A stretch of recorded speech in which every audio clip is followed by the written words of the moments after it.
In 1931, the world's tallest building was over 1,400 feet tall. Today, I'm here to inform you about the Empire State Building. The Empire State Building has become one of the most well-known buildings across the globe. To understand more about it today, I'm going to talk about how it came to be, its relationship with the Great Depression, and its standing in today's society. To begin with, the Empire State Building was actually the result of a contest. According to History.com's article in 2009, the contest took place between Walter Chrysler and John Jacob Rascom to see who could erect the tallest building. Walter Chrysler then built the Chrysler Building in Midtown Manhattan. However, the Chrysler Building, when finished, was only 1,046 feet tall. John Jacob Rascom ended up winning this contest in 1931 when he built the Empire State Building. The Empire State Building from the 102nd floor was 1,250 feet tall. However, if you want to include to the top of the lightning rod, it ended up being 1,454 feet tall. As a result, the Empire State Building became the world's tallest skyscraper and held that title until 1972 when the World Trade Center was built. While the construction of the Empire State Building was an accomplishment all in itself, there was more to it than just that. The Empire State Building was both positively and negatively linked to the Great Depression at the time. The Great Depression was a rough time in America's history. It began with the stock market crash in 1929 and continued through the end of 1939. According to Histories.com article in 2009, it resulted with a decline in industrial output that then caused these companies to lay off employees, which then increased the unemployment numbers. However, for a small period of time, the Empire State Building was a small shining light. As the construction took 1 year and 45 days to complete, it was able to employ anywhere from 3,000 to 3,400 employees, construction workers, a day, according to Verrill's article in 2016.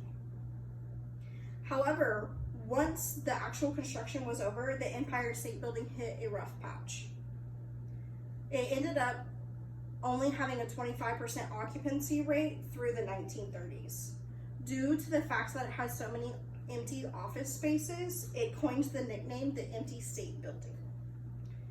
And unfortunately, it then contributed to the 92% increase rate of empty office spaces in Manhattan during the Great Depression, according to Quick Liquidity's article in 2017. Once the production of the Empire State Building structure and the Great Depression were over, the Empire State Building still had a whole life ahead of itself. Today, the Empire State Building is a staple in our society. It's not only impacted our country, but it's impacted the world as well in creative ways. In 2007, it ranked #1 on the list of America's favorite architecture by the American Institute of Architects, according to ESB-NYC in 2020.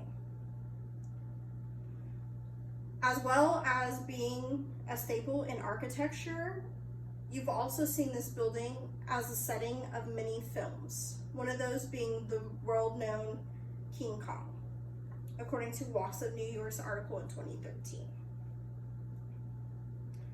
On top of this, the Empire State Building is also a great tourist attraction. Also found on Walks of New York, it has, on average, 4 million visitors each year for the observation decks, which then turns out millions of dollars of money. The observation decks actually bring in more money than the office space itself.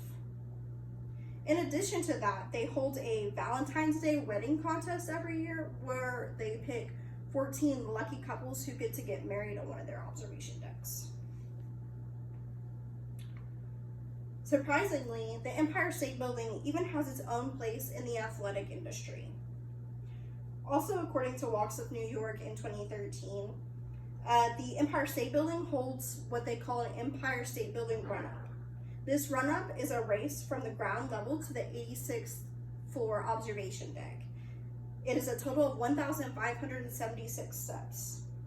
Currently, an Australian cyclist holds the world record for this race at only 9 minutes and 33 seconds.